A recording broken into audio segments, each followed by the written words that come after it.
ओम नमः शिवाय। नमस्कार, कैसे हैं आप सभी। मैं आपका दोस्त आशुतोष परमार। आप देख रहे हैं सीक्रेट। एक रहस्य हाजिर हूँ केतु के बारे में कुछ जानकारी लेकर। इससे पहले वीडियो शुरू करें, आप सभी से निवेदन करना चाहूँगा, अभी तक आपने चैनल को सब्सक्राइब नहीं किया है तो सब्सक्राइब कर लीजिए। वीडियो को लाइक और शेयर करें। कमेंट में जय श्री राम आप सभी लिखें, या फिर कोई रिव्यू देना चाहते हैं तो आप दे सकते हैं। ज्यादा समय न लेते हुए वीडियो शुरू करते हैं। केतु। वैदिक ज्योतिष में केतु ग्रह बहुत ही महत्व रखता है। केतु को ज्योतिष में छाया ग्रह माना जाता है। इस वीडियो में हम केतु ग्रह के ज्योतिषीय महत्व के साथ ही इसके पौराणिक मान्यता के बारे में जानेंगे। वीडियो में केतु यंत्र, मंत्र, रत्न के बारे में भी बताया जाएगा, जो आपके लिए काफी लाभदायक साबित होगा। तो आइए जानते हैं केतु ग्रह के बारे में। केतु की स्थिति। भारतीय ज्योतिष के अनुसार राहु और केतु सूर्य एवं चंद्र के परिक्रमा पथों के आपस में काटने के दो बिंदुओं के द्योतक हैं, जो पृथ्वी के सापेक्ष एक दूसरे के उल्टी दिशा में 180 डिग्री पर स्थित रहते हैं। चूंकि ये ग्रह कोई खगोलीय पिंड नहीं है, इन्हें छाया ग्रह कहा जाता है। सूर्य और चंद्र के ब्रह्मांड में अपने अपने पथ पर चलने के कारण ही राहु और केतु की स्थिति भी साथ साथ बदलती रहती है। तभी पूर्णिमा के समय यदि चांद केतु अथवा राहु बिंदु पर भी रहे तो पृथ्वी की छाया पड़ने से चंद्र ग्रहण लगता है, क्योंकि पूर्णिमा के समय चंद्रमा और सूर्य एक दूसरे के उल्टी दिशा में होते हैं।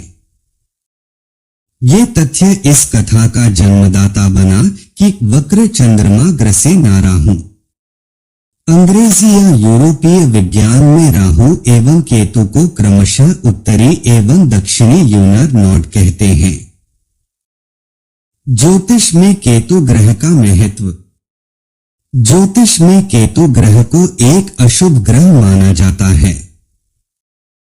हालांकि ऐसा नहीं है कि केतु के द्वारा व्यक्ति को हमेशा ही बुरे फल प्राप्त हों।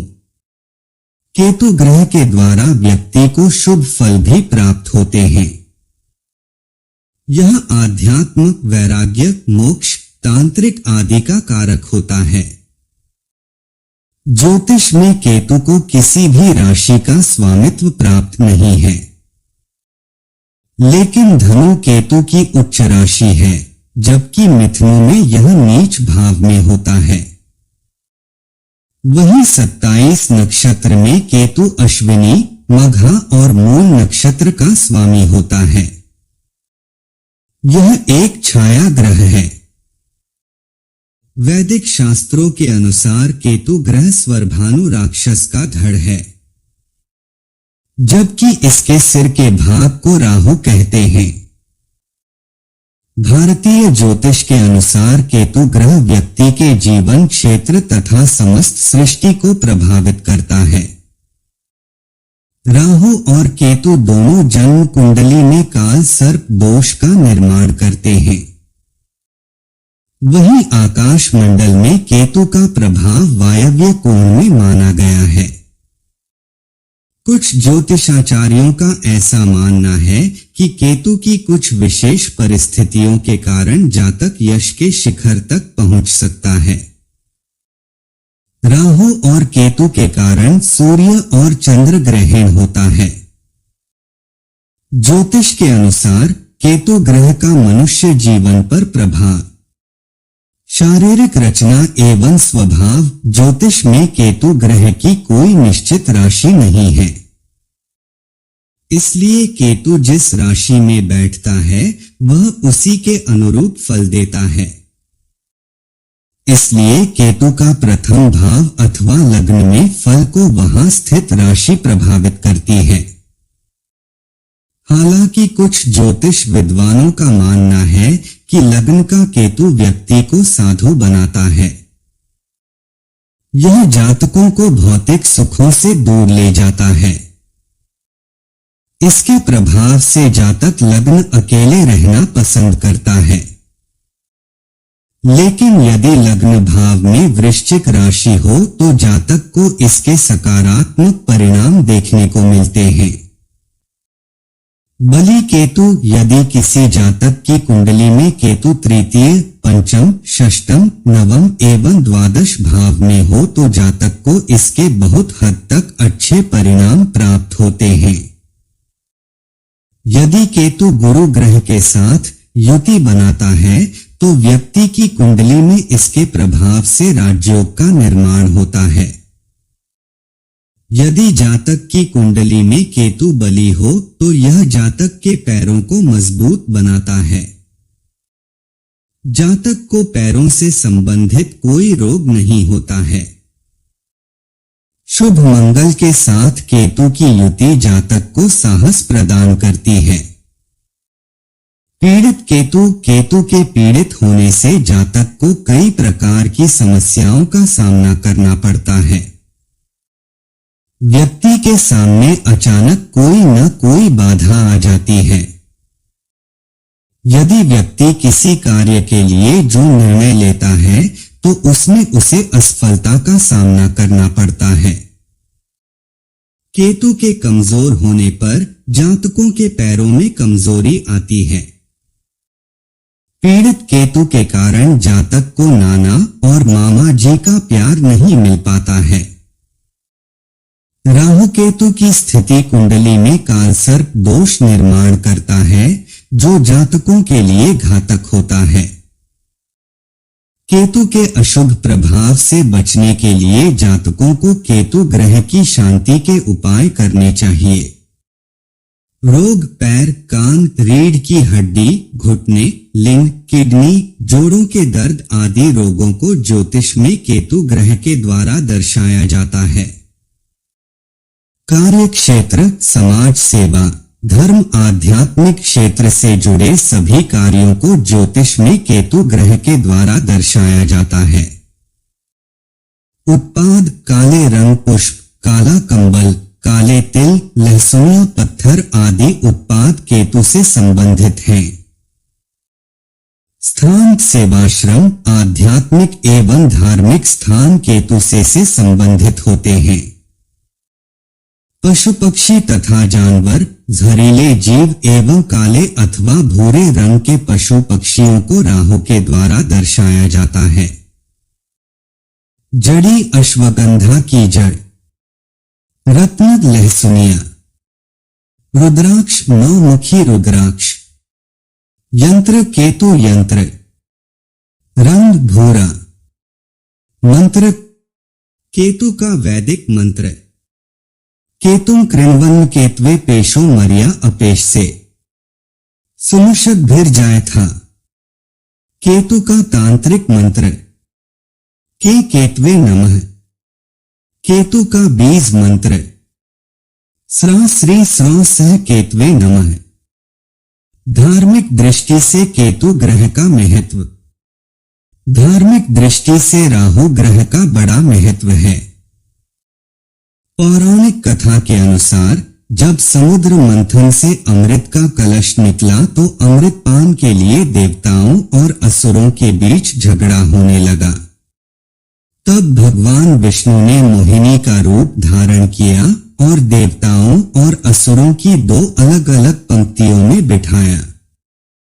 असुर मोहिनी की सुंदर काया के मोह में आकर सब कुछ भूल गए और उधर मोहिनी चालाकी से देवताओं को अमृतपान कराने लगी। इस बीच स्वरभानु नामक असुर वेश बदलकर देवताओं की पंक्ति में आकर बैठ गया और अमृत के घूंट पीने लगा। तभी सूर्य एवं चंद्रमा ने भगवान विष्णु को उसके राक्षस होने के बारे में बताया। इस पर विष्णु जी ने अपने सुदर्शन चक्र से उसका सिर धड़ से अलग कर दिया और वह दो भागों में बंट गया। ज्योतिष में ये दो भाग राहु सिर और केतु धड़ नामक ग्रह से जाने जाते हैं। इस प्रकार आप समझ सकते हैं कि धार्मिक दृष्टि के साथ साथ ज्योतिष में केतु ग्रह का महत्व कितना व्यापक है। ज्योतिष शास्त्र के अनुसार ऐसा कहा जाता है कि किसी व्यक्ति की जन्म कुंडली में स्थित 12 भाव उसके संपूर्ण जीवन को दर्शाते हैं और जब उन पर ग्रहों का प्रभाव पड़ता है तो व्यक्ति के जीवन में उसका असर भी दिखाई देता है। केतु के प्रकोप के लक्षण। अगर किसी जातक की कुंडली में केतु की स्थिति खराब है तो इसके संकेत दैनिक जीवन में किसी न किसी तरह मिलने लगते हैं, जिन्हें आप पहचानकर समय रहते उपाय कर सकते हैं। जानिए कुंडली में केतु ग्रह की स्थिति खराब होने के लक्षण। केतु ग्रह की स्थिति खराब होने पर स्किन संबंधी रोग होना, जोड़ों में दर्द की समस्या, सुनने की क्षमता पर बुरा असर पड़ना, संतान प्राप्ति में किसी न किसी तरह की रुकावट आना, अधिकतर खांसी की समस्या रहना, संतान को किसी न किसी समस्या का सामना करना, तेजी से बाल झड़ना, शरीर की नसों में कमजोरी आ जाती है। केतु के दुष्प्रभावों को कम करने के उपाय। अगर कुंडली में केतु की स्थिति को मजबूत करना चाहते हैं तो रोजाना 108 बार इस मंत्र का जाप करें। उस्त्रा स्त्री स्त्रो स केतवे नम। केतु ग्रह को शांत करने के लिए शनिवार को पीपल के पेड़ में जल चढ़ाएं। इसमें थोड़ी सी दूर्वा भी डाल लें। इसके साथ ही शाम को घी का दीपक जलाएं। केतु के प्रकोप से बचने के लिए रविवार के दिन कन्याओं को हलवा और मीठा दही खिलाएं। इससे लाभ मिलेगा। केतु ग्रह की स्थिति को ठीक करने के लिए लहसुनिया रत्न धारण करना शुभ होगा। केतु ग्रह के दुष्प्रभावों को कम करने के लिए पके चावल में थोड़ा सा दही, काले तिल डालकर अच्छे से मिला लें। इसके बाद इसे एक दोने में भरकर पीपल के पेड़ के नीचे रख दें। इसके साथ ही केतु से प्रार्थना करें। केतु के अशुभ प्रभावों से बचने के लिए कुत्ते को तेल लगाकर रोटी खिलाएं। केतु की महादशा। ज्योतिष शास्त्र के अनुसार केतु की महादशा 7 साल की होती है। इस दौरान शुभ या अशुभ परिणाम प्राप्त होता है। अंतर्दशा 11 महीने से 1.25 साल तक की होती है। केतु की महादशा बुध और शुक्र के बीच आती है। इसका मतलब है कि पहले बुध की महादशा आती है, फिर केतु की महादशा 7 साल की होती है और बाद में शुक्र की महादशा 20 साल की होती है। कुंडली में केतु। जातक की जन्म कुंडली में विभिन्न भावों में केतु की उपस्थिति भिन्न भिन्न प्रभाव दिखाती है। प्रथम भाव में अर्थात लग्न में केतु हो तो जातक चंचल, भीरू, दुराचारी होता है। इसके साथ ही यदि वृश्चिक राशि में हो तो सुखकारक, धनी एवं परिश्रमी होता है। द्वितीय भाव में हो तो जातक राजभीरू एवं विरोधी होता है। तृतीय भाव में केतु हो तो जातक चंचल, वात रोगी, व्यर्थवादी होता है। चतुर्थ भाव में हो तो जातक चंचल, वाचाल, निरुत्साही होता है। पंचम भाव में हो तो वह कुबुद्धि एवं वात रोगी होता है। षष्ठम भाव में हो तो जातक वात विकारी, झगड़ालू, मितव्ययी होता है। सप्तम भाव में हो तो जातक मंदमती, शत्रु से डरने वाला एवं सुखी होता है। अष्टम भाव में हो तो वह दुर्बुद्धि, तेजहीन, स्त्रीद्वेषी एवं चालाक होता है। नवम भाव में हो तो सुखभिलाषी, अपयशी होता है। दशम भाव में हो तो पितृदोष भाग्यहीन होता है। एकादश भाव में केतु हर प्रकार का लाभदायक होता है। इस प्रकार का जातक भाग्यवान, विद्वान, उत्तम गुणों वाला, तेजस्वी किंतु उदर रोग से पीड़ित रहता है। द्वादश भाव में केतु हो तो जातक उच्च पद वाला, शत्रु पर विजय पाने वाला, बुद्धिमान, धोखा देने वाला तथा शक्की स्वभाव होता है। आज के लिए बस इतना ही, फिर किसी और टॉपिक के साथ प्रस्तुत करता हूँ। चैनल को लाइक करें, सब्सक्राइब करें और शेयर करें ताकि बाकी लोग इसका लाभ उठा सकें। आप सभी खुश रहें, स्वस्थ रहें, इसी कामना के साथ धन्यवाद।